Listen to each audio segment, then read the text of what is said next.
बिस्मिल्लाहिर्रहमानिर्रहीम। लाखों करोड़ों दूध नबी अकरम सल्लल्लाहु अलैहि वसल्लम पर और इनकी आल पर। ख़वातीन, बाबल इराक का एक शहर है। ये शहर तारीख के एक हिस्से में बाबली सल्तनत का सदर मुकाम होता था। ये सल्तनत नबी अकरम सल्लल्लाहु अलैहि वसल्लम की वलादत तक कायम रही। 586 कबल मसीह में बख्त नसर इस सल्तनत का बादशाह था। बख्त नसर ने इसराइल पर हमला किया, पूरा इसराइल तबाह किया, यहूदियों की मुतबर्रक तरीन इबादत का हैकले सुलेमानी गिराई, यहूदियों को गिरफ्तार किया, गुलाम बनाया और इन्हें बाबल ले आया। बाबल में बख्त नसर ने शहर के बाहर यहूदी गुलामों की एक कच्ची बस्ती आबाद की। उस बस्ती का नाम तल अबीब था। यहूदी 50 बरस तक उस कच्ची बस्ती में कैद रहे। पहली जंग अजीम के दौरान जब उस्मानी खिलाफत कमजोर हुई, फलस्तीन बरतानिया के कब्जे में आया। बरतानिया ने फलस्तीन को 2 हिस्सों में तकसीम करके फलस्तीन और इसराइल 2 रियासतें बनाई और इसके बाद दुनिया भर के यहूदियों को इसराइल आने और नए शहर आबाद करने की दावत दी। तो यहूदियों ने बाबल के दौर की याद ताज़ा करने के लिए फलस्तीन में तल अबीब के नाम से एक बड़ा शहर आबाद कर लिया। ये शहर दिसंबर 1949 तक इसराइल का दारुल हुकूमत रहा। इसराइल ने 5 दिसंबर 1949 को यरूशलेम को अपना दारुल हुकूमत बना लिया। तल अबीब आज भी कायम है। ये इसराइल का दूसरा बड़ा शहर है। ये शहर यहूदियों की गुलामी की यादगार है। आप अगर दुनिया का नक्शा अपने सामने बिछाएं और इस नक्शे में इसराइल को तलाश करें तो ये आपको शाम, उर्दन, लेबनान और मिस्र के इंतहाई ऊपर वाले हिस्से में छोटे से चाकू की तरह नजर आएगा। ये छोटा सा मुल्क है।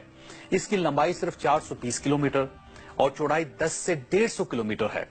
इस वक्त इस मुल्क की आबादी सिर्फ 81,34,000 लोगों पर मुश्तमिल है। इस 81 लाख लोगों में 61 लाख यहूदी हैं, जबकि बाकी आबादी मुसलमानों और ईसाइयों पर मुश्तमिल है। इसराइल 4 इस्लामी मुल्कों की छीनी हुई जमीनों पर कायम किया गया। इसराइल ने 5 जून 1967 को शाम की गोलान की पहाड़ियों पर कब्जा कर लिया। उर्दन का मगरबी किनारा भी 1968 में इसराइल के कब्जे में चला गया और इसराइल ने 1967 ही में मिस्र के इलाके गजा पर भी कब्जा कर लिया।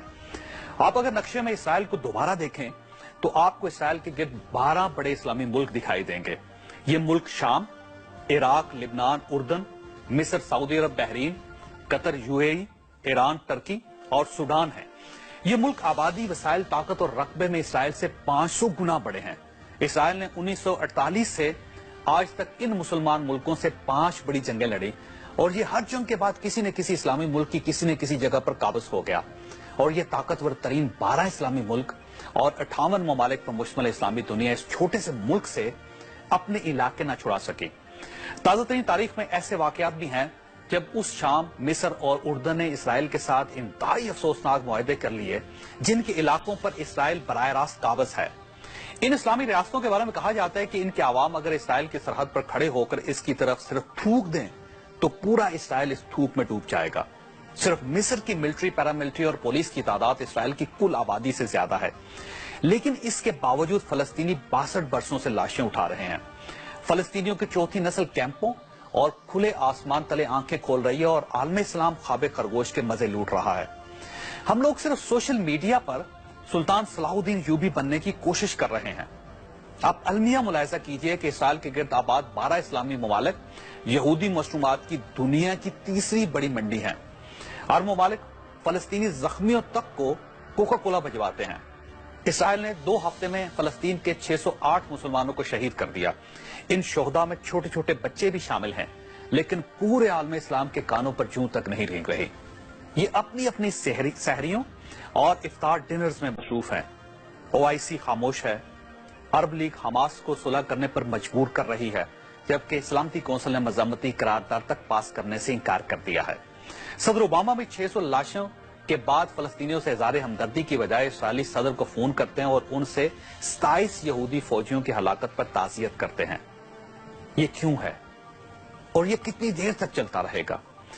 ये हमारे बिलखसूस हमारे हुक्मरानों की बेहिसी की वजह से हो रहा है और ये उस वक्त तक चलता रहेगा जब तक मुस्लिम उम्मा अपने हकूक के लिए खड़ी नहीं होती, जब तक हुक्मरान जाती मफादात से बालातर होकर गरीब और नादार मुसलमानों के लिए नहीं सोचते। और ये शायद हमारी जिंदगियों में मुमकिन ना हो सके, क्योंकि यहूदी 2500 साल पुराने तल अबीब को भी याद रखे हुए हैं, जबकि हम में ताजा लाशें तक उठाने की हिम्मत नहीं। वो माजी को भी जिंदा रखे हुए हैं, जबकि हमें तो रमजान में भी बच्चों के गलों से टपकता हुआ लहू नजर नहीं आ रहा। चुनांचे अंजाम सामने वहां दीवार पर सामने लिखा हुआ है,